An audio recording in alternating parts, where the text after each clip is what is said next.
आओ आओ भाइ आऊ भित्र आऊ नाइ दिदी नाइ यही ठिक छ आऊ न के हुन्न आऊ भित्र आऊ न भित्र आऊ बस एन बस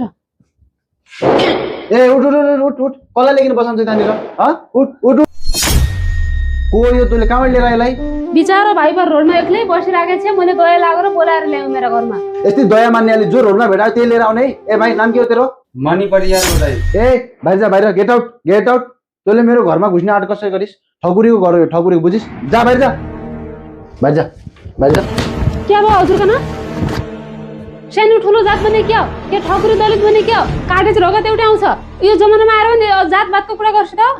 अहिले दिमागमा आएर कहिले आउने हजुरको दिमाग होइन दिदी छोडिदिनु यस्तो मान्छेलाई पुलिस बोलाएर आउनुपर्छ म पुलिस बोलाएर ल्याउँछु अहिले रोक्नु यहाँ बस केही पर्दैन कसले भन्यो छुवाछुत कसले गर्ने भन्यो कोही गर्दैन छुवाछुत मैले त खालि मजा गरेँ बाबु यार तिमीलाई दुःख लाग्यो क्या सरी है यहीँ बस सब व्यवस्था म गर्छु कति दिन म बस्ने हौ मेरै घर बस्छ यहाँ केही पर्दैन पुलिस बोलाउनु पर्दैन केही गर्नु पर्दैन यहीँ बस्छ कति दिनसम्म तिम्रो हुँदैन यहीँ बस्छ मेरै घरमा बस्छ केही फरक पर्दैन ठिक छ म तिम्रो दाइ जस्तै हो ऊ तिम्रो मम्मी जस्तै भाउ जस्तै सोचेर बस्छ केही फरक पर्दैन केही होइन बाबु केही होइन ठकुरी भन्यो भने दलित भन्यो नि मान्छे एउटै हो नि जात भनेको दुईटा मात्रै हो नि केटा र केही थियो बुझ्यौ नि तिम्रो काट्यो भने राते रगत आउने हाम्रो काट्यो भने राते रगत जाने ए बलिन छन् त्यो छोडिदेऊ र तिमीलाई के खाने भन रोटी हालिदिउँ कि भात